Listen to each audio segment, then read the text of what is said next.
U.S. President Donald Trump's critics spent the decade's end worrying a presidential tweet could trigger World War III. But as soon as 2020 put a foot in the door, it was a good old-fashioned targeted killing that put everyone on edge. The U.S. Department of Defense confirmed it killed Major General Qasem Soleimani, the head of Iran's elite Quds Force unit, on Friday.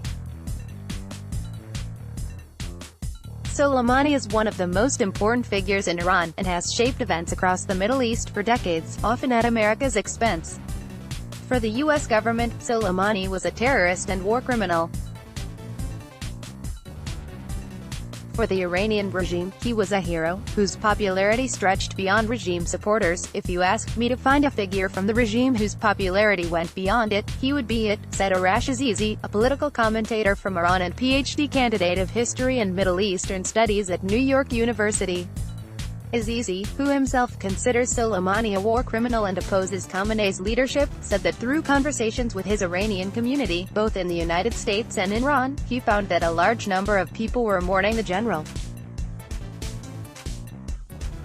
Still, he thinks his popularity is exaggerated by the regime sources. He was not this national figure loved by everyone. No one in the regime is, he said.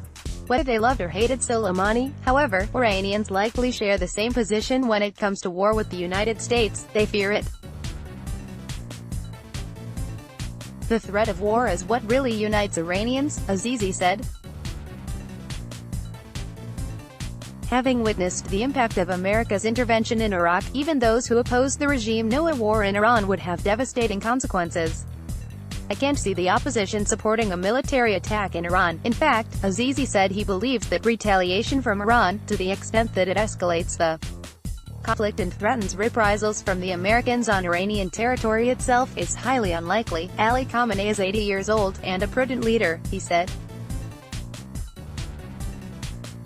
He doesn't make rash decisions. Attacking American interests would amount to suicide, he said. American military power is so disproportionate compared to Iran that Khamenei would essentially be inviting the destruction of his own country. The possibility of an all-out conflict is unlikely to excite Americans either, no matter their politics.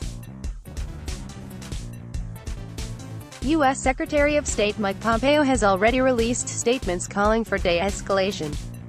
And Trump himself campaigned in 2016 to withdraw troops from Syria, Afghanistan, Iraq and elsewhere.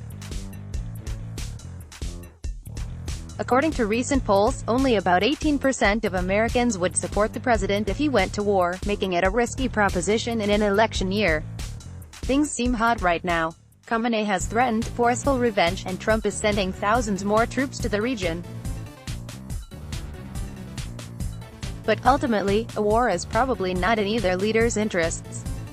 Let's block ads. Why?